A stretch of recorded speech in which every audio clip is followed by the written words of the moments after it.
Quiz boss. Yes. Okay, ಇವತ್ತು quiz boss ನಲ್ಲಿ ಏನ್ ಪ್ರಶ್ನೆ ನೋಡೋಣ ಗಂಗಾ? ಕರ್ನಾಟಕದ ಜೀವನಾಡಿ ಅಂತ ಕರೆಯಲ್ಪಡುವಂತಹ ನದಿ ಯಾವುದು? ಇದೇ ಒಂದು ಪ್ರಶ್ನೆಯಾಗಿರುವಂತದ್ದು. ಇವತ್ತಿನ ಕ್ವಿಜ್ ಬಾಸ್ ಪ್ರಶ್ನೆ ನಮ್ ಗಂಗಾ ಜಾಧವ್ ಅವರು ಹೇಳಿದ ಹಾಗೆ ಕರ್ನಾಟಕದ ಜೀವನಾಡಿ ಎಂದು ಕರೆಯಲ್ಪಡುವ ನದಿ ಯಾವುದು? Okay, option A Krishna, option B Hemavathi, option C Kaveri, option D Tunga. Tunga.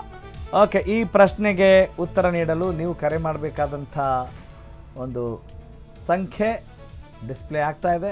ನೀವು ಕೂಡ ಕರೆ ಮಾಡಿ ನಮ್ಮ ಜೊತೆ ಮಾತನಾಡ್ಬೋದು. 08069149977. I repeat, 08069149977.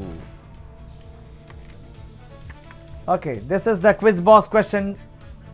Okay, quiz boss question ಜೊತೆಗೆ ಒಂದು ಬೀಚಿಯವ್ರು ನೆನಪಾಗ್ತಾ ಇದ್ದಾರೆ. ಹೇಳಿ. ಬೀಚಿಯವರಿಗೆ ಒಬ್ರು ಬಂದು ಕೇಳ್ತಾರಂತೆ, ಹೇಳಿ ಸರ್. ಲೈಫ್ ಜೀವನ ಅಂದ್ರೆ ನಿಮ್ ಪ್ರಕಾರ ಏನು ಅಂತ ಕೇಳ್ತಾರಂತೆ ಬೀಚಿಯವರಿಗೆ. ಪತ್ರಕರ್ತ ನಾವೆಲ್ಲ ಪ್ರಶ್ನೆ ಮಾಡೋದು ಜಾಸ್ತಿ ಅಲ್ಲ, ಸುಮ್ಮನೆ ಇರ್ತಾರಂತೆ. ಮತ್ತೊಂದ್ಸಲಿ ಕೇಳ್ತಾರೆ ಆ ಜರ್ನಲಿಸ್ಟು, ಸರ್ ಜೀವನ ಅಂದ್ರೆ ಏನು ನಿಮ್ ಪ್ರಕಾರ ಅಂತ.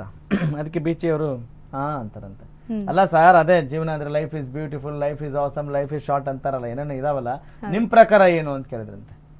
ಅಭಿಪ್ರಾಯ ಕೊಡ್ಬೇಕು ಅಂದ್ರೆ ಅದ್ ಮೊದ್ಲು ಮುಗಿಲಿ, ಜೀವನ ಮುಗಿಲಿ, ಆಮೇಲೆ ಹೇಳ್ತೀನಿ ಅಂತ. ನೀನ್ ತುಂಬಾ ನಗ್ತಾ ಇದ್ದೀರೇನು ಸರ್? ಅದೇ ನೀವು ಹೇಳಿದ್ರಲ್ಲ ಜೋಕು, ಅದನ್ನ ಮತ್ತೆ ನೆನಪಿಸ್ಕೊಳ್ತಾ ಇದ್ದೆ. ಬಹಳ ಬೇಗ ನಗ್ತಾ ಇದ್ದೀರಾ. ಬಹಳ ಜೋಕ್ ಅರ್ಥ ಆಯ್ತು ಅಂತ ಅನ್ಕೊಳ್ತೀನಿ. ಹಾ ಸರ್, ನಿಜ. ಎಸ್. ಓಕೆ, ಈಗ ಕರ್ನಾಟಕದ ಜೀವನಾಡಿ ಅಂತ ಕರೆಯಲ್ಪಡುವ ನದಿ ಯಾವುದು ಅಂತ ಕೇಳಿದ ಪ್ರಶ್ನೆಗೆ ಹನುಮಂತ ಅವರು ಉತ್ತರ ಕೊಡ್ತಾ ಇದ್ದಾರೆ PCR ನಿಂದ, ಯಶೋಧ ಅವರು ಉತ್ತರ ಕೊಡ್ತಾ ಇದ್ದಾರೆ, ಸುಧಾ ಅವರು ಉತ್ತರ ಕೊಡ್ತಾ ಇದ್ದಾರೆ.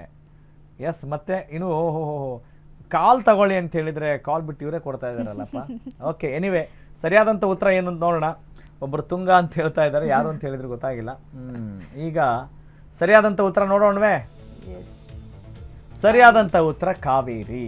ಎಸ್, ಕರ್ನಾಟಕದ ಜೀವನಾಡಿ ಅಂತ ಕರೆಯಲ್ಪಡುವ ನದಿ ಯಾವುದು? ಅದು ಕಾವೇರಿ. ಹೌದು, ಇವತ್ತಿನ ಮಕ್ಕಳಿಂದ ಹಿಡಿದು ವೃದ್ಧರವರೆಗೂ ಕೂಡ ಕಾವೇರಿ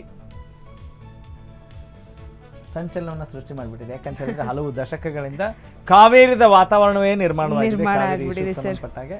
ಓಕೆ, ಜೀವನಾಡಿ ಕಾವೇರಿಗೆ ಯಾವಾಗ ಅಥವಾ ಆ ವಿಚಾರಕ್ಕೆ ಮುಕ್ತಿ ಸಿಗುತ್ತೋ, ಆ ಸಮಸ್ಯೆಗೆ ಪರಿಹಾರ ಸಿಗುತ್ತೋ ಕಾದ್ ನೋಡ್ಬೇಕಾಗಿದೆ. ಕಾದ್ ನೋಡ್ಬೇಕು ಅಂತ ಹೇಳೋ ಶಬ್ದ ಇದೆಯಲ್ಲ, ಅದು ಸೌಕಳಿ ಆಗ್ಬಿಟ್ಟಿದೆ, ಹಳೇದಾಗ್ಬಿಟ್ಟಿದೆ, ನಿಂತು ಬಿಡ್ಬೇಕು ಅನ್ನೋಷ್ಟು ಪರಿಸ್ಥಿತಿಗೆ ಬಂದ್ಬಿಟ್ಟಿದೆ. Absolutely you are right. ಯಾಕಂತಂದ್ರೆ ಸಾಕಷ್ಟು ಜನ ಅದರಿಂದ ಹೊಡೆದಾಟ ನಡೆಸ್ತಾ ಇದ್ದಾರೆ, ಪ್ರತಿಭಟನೆ ಆಗುತ್ತೆ, ಒಮ್ಮೆ ಅಲ್ಲಿ ಗಲಾಟೆ ಆದ್ರೆ ಒಮ್ಮೆ ಇಲ್ಲಿ ಗಲಾಟೆ ಆಗುತ್ತೆ. ನೋಡೋಣ, ಅದಕ್ಕೆ ಒಂದು ಸೂತ್ರ ಸಿಗ್ಲಿ ಅಂತ ಹೇಳ್ತಾ ಇದ್ದೀನಿ.